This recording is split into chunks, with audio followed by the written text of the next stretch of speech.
भारत में हमने दुनिया का सबसे बड़ा नवीकरणीय ऊर्जा विस्तार कार्यक्रम शुरू किया है। हम 2022 तक रिन्यूएबल से 175 गीगावाट बिजली उत्पन्न करेंगे, जिसमें से 100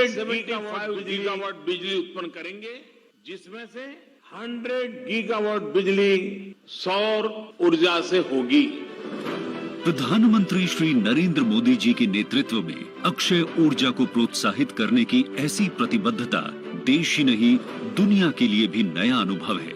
प्रधानमंत्री जी के इस महत्वाकांक्षी मिशन में महत्वपूर्ण योगदान दे रही है मध्य प्रदेश की रीवा अल्ट्रा मेगा सोलर परियोजना।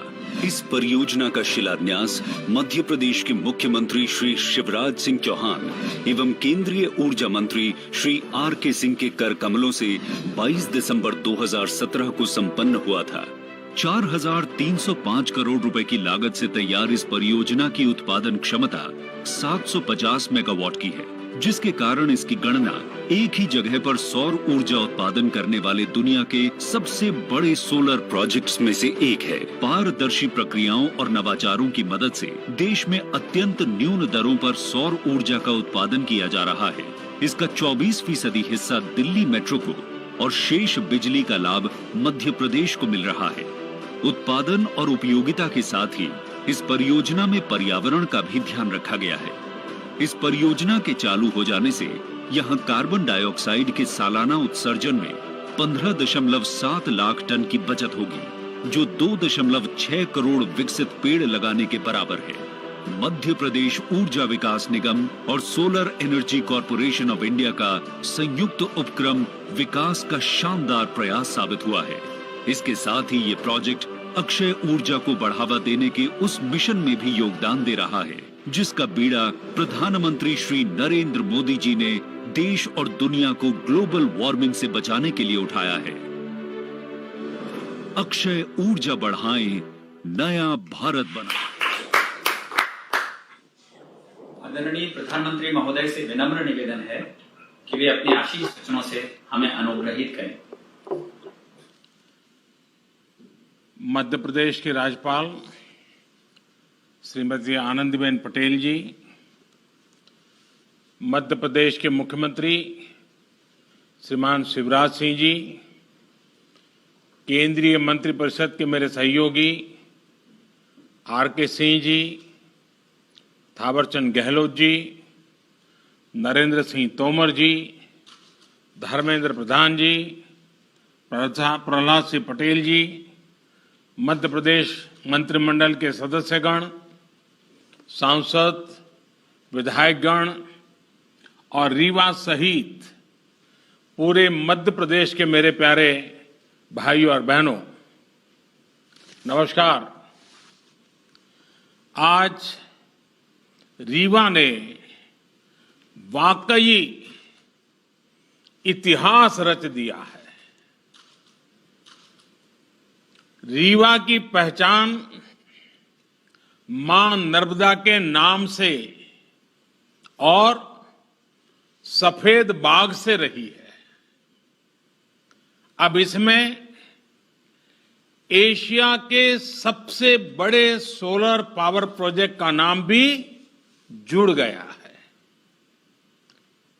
इसका आसमान से लिया गया वीडियो जब हम देखते हैं तो लगता है कि खेतों में हजारों सोलर पैनल जैसे फसल बनके लहलहा रही है, या ऐसा भी लगता है कि किसी गहरे समुद्र के ऊपर से गुजर रहे हैं, जिसका पानी बहुत नीला है। और इसके लिए मैं रीवा के लोगों को, मध्य प्रदेश के लोगों को बहुत बहुत बधाई देता हूं, शुभकामनाएं देता हूं। रीवा का ये सोलर प्लांट इस पूरे क्षेत्र को इस दशक में ऊर्जा का बहुत बड़ा केंद्र बनाने में मदद करेगा। इस सोलर प्लांट से मध्य प्रदेश के लोगों को, यहां के उद्योगों को तो बिजली मिलेगी ही, दिल्ली में जैसा अभी शिवराज जी बता रहे थे, मेट्रो रेल तक को रीवा से लाभ मिलेगा।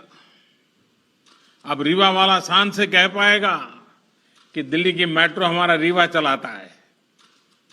इसके अलावा रीवा की ही तरह शाजापुर, नीमच और छतरपुर में भी बड़े सोलर पावर प्लांट पर काम चल रहा है। ओमकारेश्वर डैम पर तो पानी में तैरता हुआ सोलर प्लांट, और मुझे पक्का भरोसा है कि आप जो योजना बना रहे हैं उसको पूरा करके रहोगे।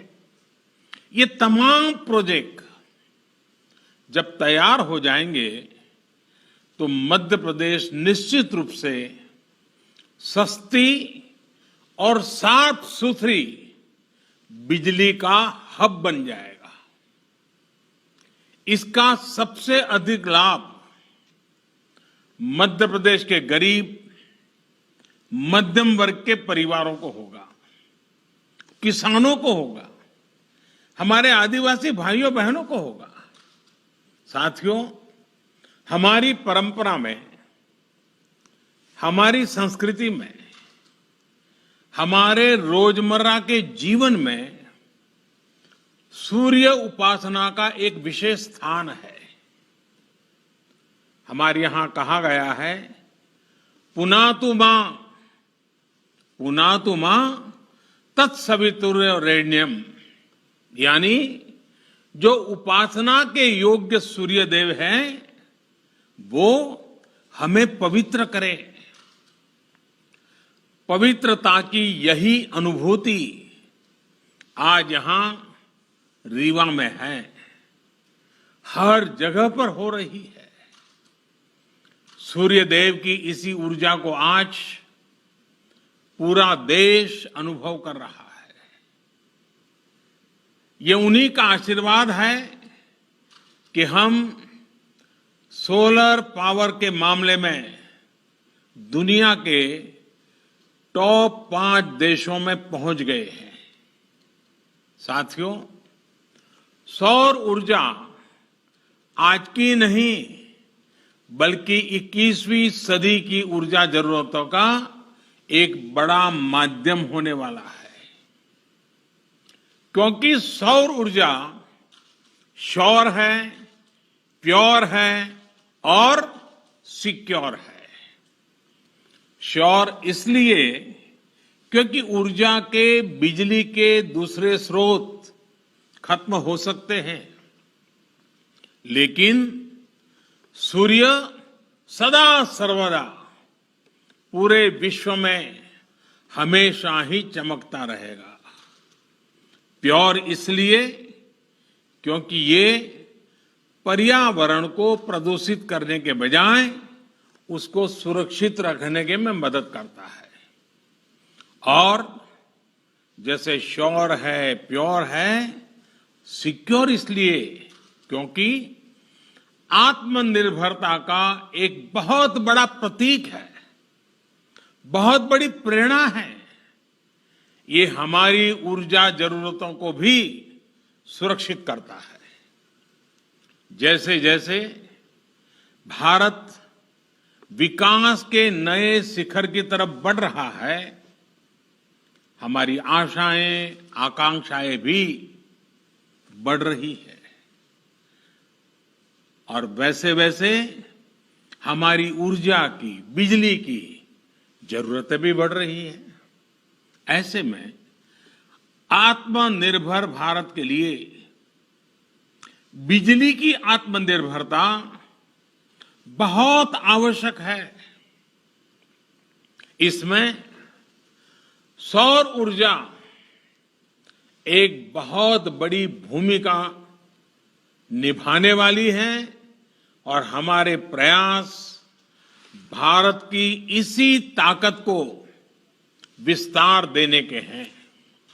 साथियों, जब हम आत्मनिर्भरता की बात करते हैं, प्रगति की बात करते हैं, तो इकोनॉमी उसका एक अहम पक्ष होता है। पूरी दुनिया के नीति निर्माता बरसों से दुविधा में है कि इकोनॉमी की सोचे या एनवायरनमेंट की सोचे। इसी ऊहापोह में फैसले कहीं एक पक्ष में लिए जाते हैं और कहीं दूसरे पक्ष में लिए जाते हैं। लेकिन भारत ने ये दिखाया है कि ये दोनों एक दूसरे के विरोधी नहीं है, बल्कि एक दूसरे के सहयोगी हैं। स्वच्छ भारत अभियान हो, हर परिवार को एलपीजी और पीएनजी का साफ सुथरा ईंधन से जोड़ने का अभियान हो, पूरे देश में सीएनजी आधारित वाहन व्यवस्था, इसके लिए बड़ा नेटवर्क बनाने का काम हो, देश में बिजली आधारित परिवहन के लिए नए नए रिसर्च होने वाले हैं, कुछ प्रयास होने वाले हैं। ऐसे अनेक प्रयास देश में सामान्य मानवीय के जीवन को बेहतर और एनवायरनमेंट फ्रेंडली बनाने के लिए लगातार किए जा रहे हैं। भारत के लिए इकोनॉमी और एनवायरनमेंट दो अलग अलग पक्ष नहीं हैं, बल्कि एक दूसरे के पूरक पक्ष हैं। साथियों, आज आप देखेंगे कि सरकार के जितने भी कार्यक्रम हैं, उनमें पर्यावरण सुरक्षा और ईज ऑफ लिविंग को प्राथमिकता दी जा रही है। हमारे लिए पर्यावरण की सुरक्षा सिर्फ कुछ प्रोजेक्ट्स तक सीमित नहीं है, बल्कि ये वे ऑफ लाइफ है। जब हम रिन्यूएबल एनर्जी के बड़े प्रोजेक्ट लॉन्च कर रहे हैं, तब हम ये भी सुनिश्चित कर रहे हैं कि साफ सुथरी ऊर्जा के प्रति हमारा संकल्प जीवन के हर पहलू में दिखे। हम कोशिश कर रहे हैं कि इसका लाभ देश के हर कोने, समाज के हर वर्ग, हर नागरिक तक पहुंचे। मैं आपको एक छोटा सा उदाहरण देता हूं। साथियों, बीते 6 साल में लगभग 36 करोड़, ये आंकड़ा बहुत बड़ा है, 36 करोड़ एलईडी बल्ब्स पूरे देश में वितरित किए जा चुके हैं। 1 करोड़ से ज्यादा एलईडी बल्ब देश भर में स्ट्रीट लाइट्स में लगाए गए हैं। और सुनने में तो ये बहुत सामान्य बात लगती है।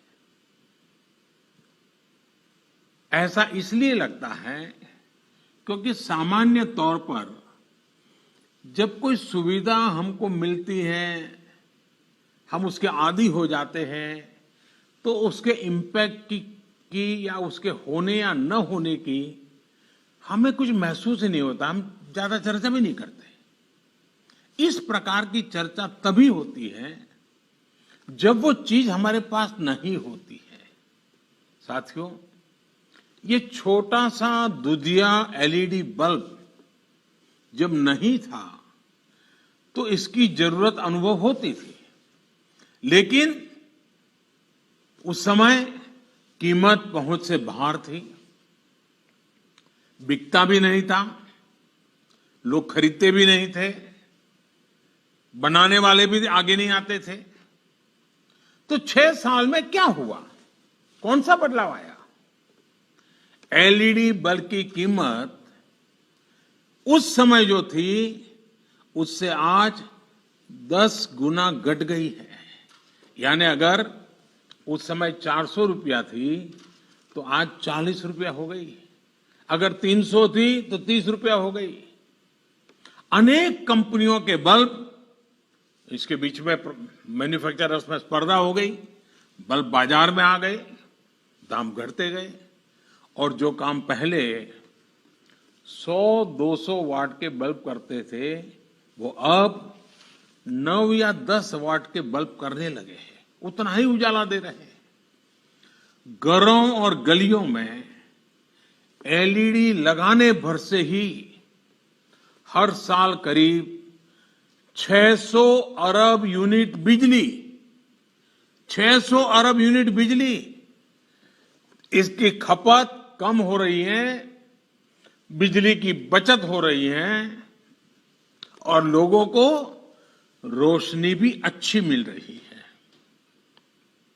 इतना ही नहीं, हर साल लगभग 24,000 करोड़ रुपए की बचत हमारे देश के खास करके मध्यम वर्ग के परिवार के जेब में बचते हैं।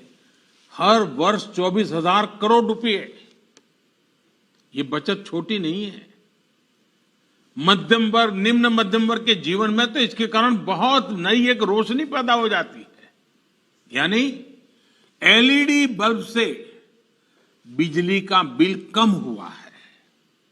इसका एक और महत्वपूर्ण पहलू है, एलईडी बल्ब से करीब 4.5 करोड़ टन कम कार्बन डाइऑक्साइड पर्यावरण में जाने से रुक रही है, यानी प्रदूषण कम हो रहा है। साथियों, बिजली हर किसी तक पहुंचे, पर्याप्त बिजली पहुंचे, हमारा वातावरण, हमारी हवा, हमारा पानी भी शुद्ध बना रहे, इसी सोच के साथ हम निरंतर काम कर रहे हैं। यही सोच सौर ऊर्जा को लेकर हमारी नीति और रणनीति में भी स्पष्ट झलकती है। आप सोचिए, साल 2014 में सोलर पावर की कीमत 7-8 रुपये प्रति यूनिट हुआ करती थी और जैसे शिवराज जी ने बताया उसके पहले तो और ज्यादा थी। आज यही कीमत 2.25 से 2.5 रुपये तक पहुंच चुकी है। इसका बहुत बड़ा लाभ उद्योगों को मिल रहा है, रोजगार निर्माण में मिल रहा है, देशवासियों को मिल रहा है।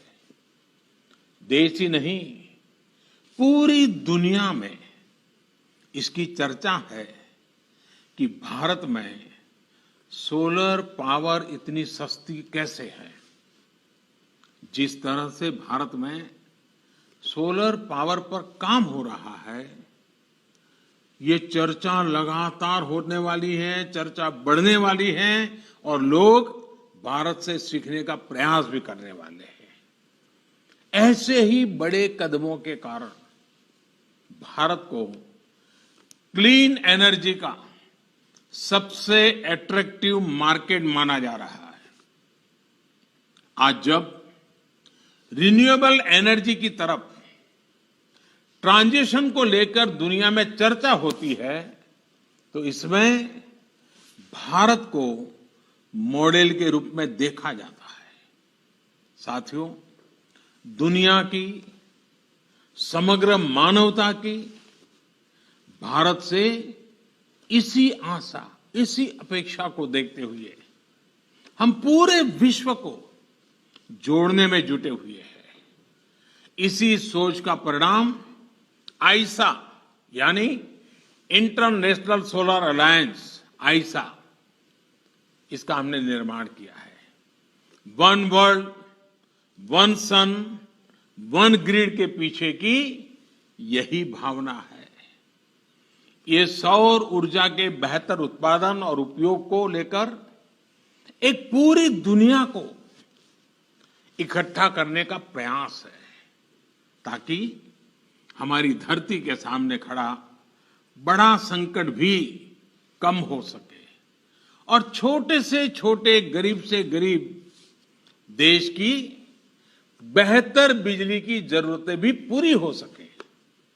साथियों, एक प्रकार से सौर ऊर्जा ने आम ग्राहकों को उत्पादक भी बना दिया है। पूरी तरह से बिजली के बटन पर कंट्रोल सामान्य नागरिक को दे दिया है। बिजली पैदा करने वाले बाकी माध्यमों में सामान्य जन की भागीदारी ना के बराबर रहती है, लेकिन सौर ऊर्जा में तो चाहे घर की छत हो, दफ्तर या कारखाने की छत हो, कहीं पर भी थोड़ा स्पेस हो, इसमें सामान्य जन की अपनी आवश्यकता की बिजली पैदा वो कर सकता है। और इसके लिए सरकार व्यापक प्रोत्साहन भी दे रही है, मदद भी कर रही है। बिजली उत्पादन में आत्मनिर्भरता के इस अभियान में अब हमारा किसान, हमारा अन्नदाता भी जुड़ रहा है। अन्नदाता ऊर्जादाता भी बन सकता है। साथियों, हमारा किसान आज इतना सक्षम है, इतना संसाधन संपन्न है कि आज वो एक नहीं, दो तरह के प्लांट से देश की मदद कर रहा है। एक प्लांट तो वो है जिनसे पारंपरिक खेती होती है और जो सदियों से करता आया है, और हम सभी को अन्न मिलता है, भोजन मिलता है। किसान हमें भूखा नहीं रहने देता है, उसके लिए वो पसीना बहाता है। लेकिन अब दूसरे तरह के भी प्लांट भी हमारे किसान के लिए अवसर बनाकर के उसके खेत में दस्तक दे रहा है, और जिससे खेत की आवश्यकता, घरों की आवश्यकता, वहां तक बिजली पहुंच भी सकती है।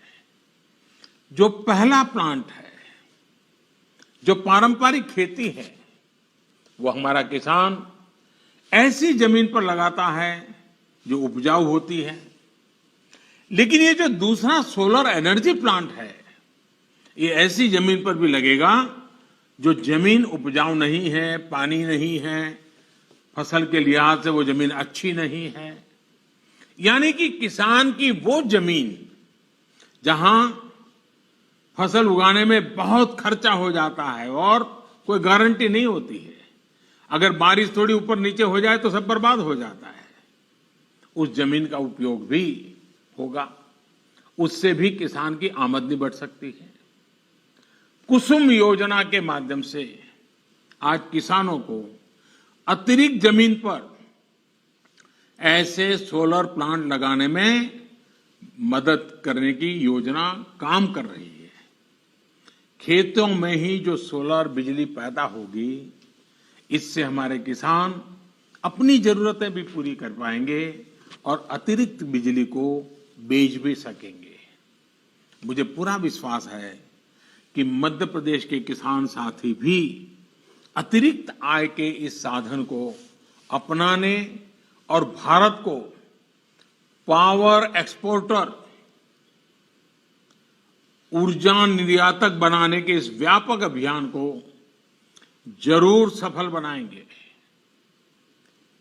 ये विश्वास इसलिए अधिक है क्योंकि मध्य प्रदेश के किसानों ने संकल्प को सिद्धि में बदल करके दिखाया है। आपने जो काम किया है वो हर किसी के लिए प्रेरणा का कारण बना हुआ है।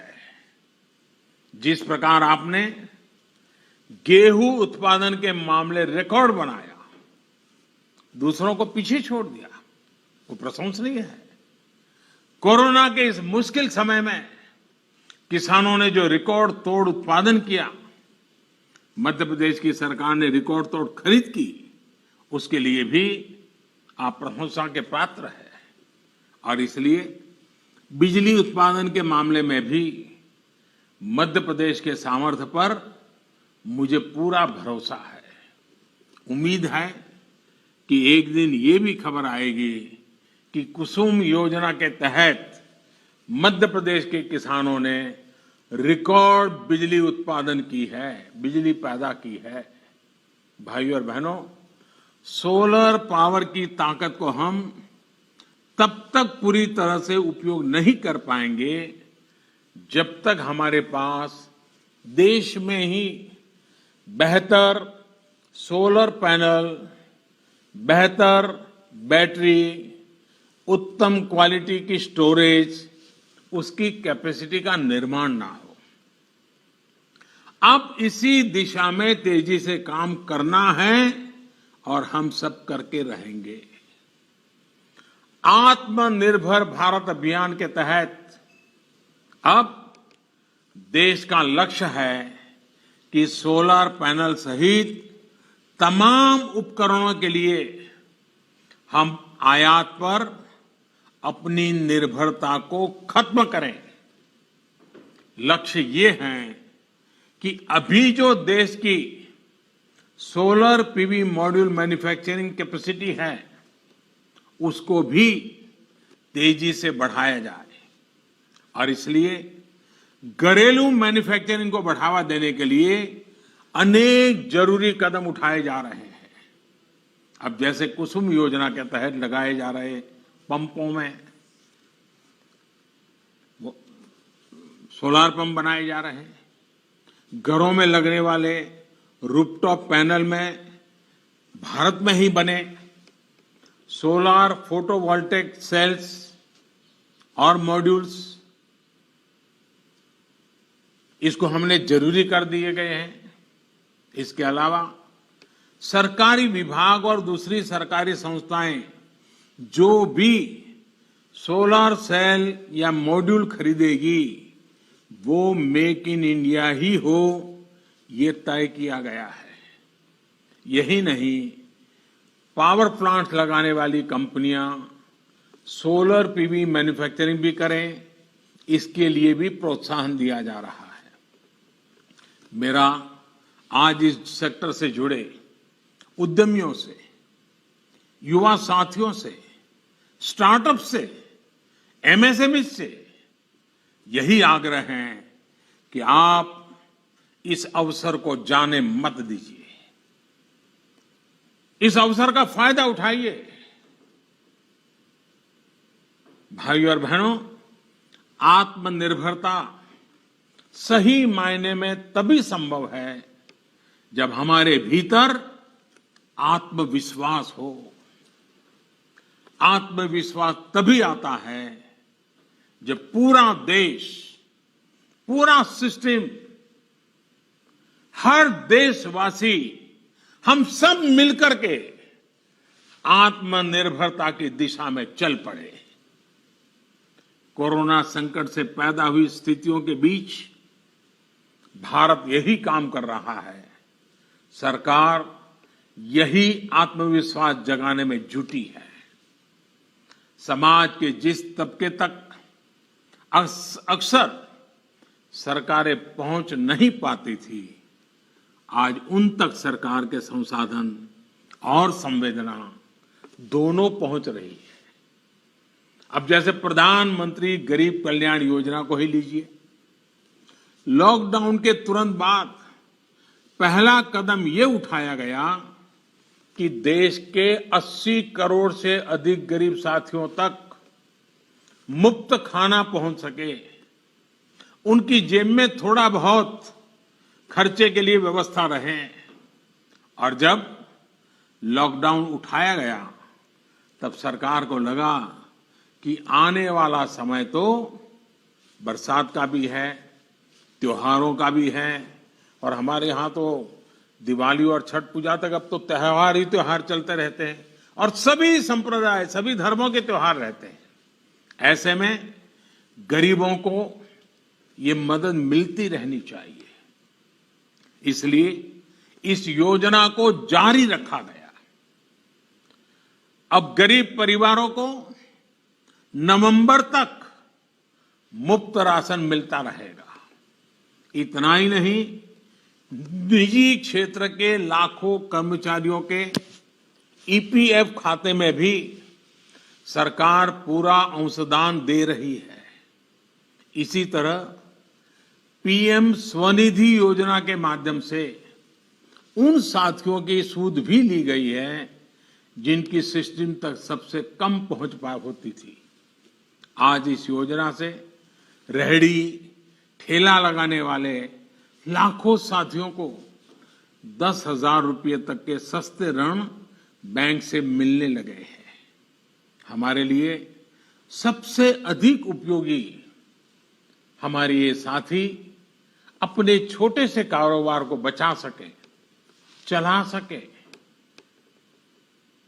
हमारे यहां इन सारी चीजों को कभी प्राथमिकता नहीं रहती थी, लेकिन एक संवेदनशील सरकार होने के कारण, देश की भावी पीढ़ी को समर्पित होने के कारण आज हम लगातार कदम उठा रहे हैं। यानी एक तरफ छोटे लघु कुटीर उद्योगों और बड़े उद्योगों के बारे में सोचा गया, तो दूसरी तरफ इन छोटे लेकिन उपयोगी कारोबारियों की भी चिंता की गई। साथियों, सरकार हो या समाज, संवेदना और सतर्कता इस मुश्किल चुनौती से निपटने के लिए हमारे सबसे बड़े प्रेरणा स्रोत है। आज जब आप मध्य प्रदेश को, पूरे देश को आगे बढ़ाने के लिए, रोजी रोटी भी कमाने के लिए घर से बाहर निकल रहे हैं, निकलना पड़ रहा है, तो अपनी एक और जिम्मेदारी भी हमेशा याद रखिए, और वो है, और मैं चाहूंगा कि जो बात मैं बताता हूं ये बाकी लोग भी बार बार बताते रहे, जहां भी है बताते रहे। 2 गज की दूरी, चेहरे पर मास्क, हाथ को 20 सेकंड तक साबुन से धुलना, कहीं पर भी थूकना नहीं, ये सारे नियमों का हमें हमेशा पालन करना है। आप भी बचेंगे, आपका परिवार भी बचेगा, और आपके यार दोस्त साथी मित्र सहयोगी हर किसी की जिंदगी बचाने में आप बहुत बड़ी भूमिका अदा करेंगे। और इसलिए इन नए नियमों में, इस अनुशासन में कहीं पर भी कमी मत आने देना। आपका जीवन बहुत मूल्यवान है, न सिर्फ आपके परिवार के लिए, देश के लिए भी मूल्यवान है। और इसलिए इन नियमों का हमें पालन करना ही है।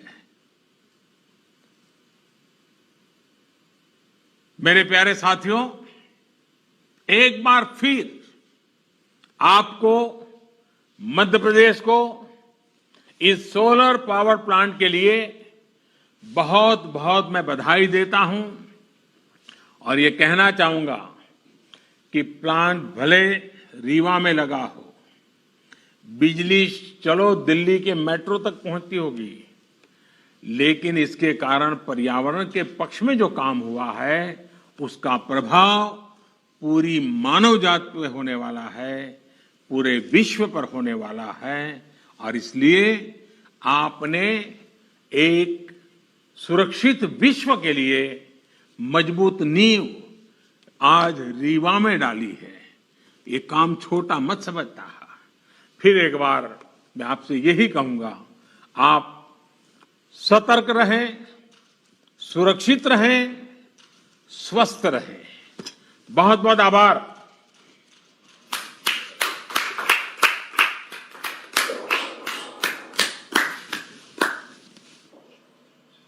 धन्यवाद माननीय प्रधानमंत्री महोदय। हम आभारी हैं महामहिम राज्यपाल महोदय के।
help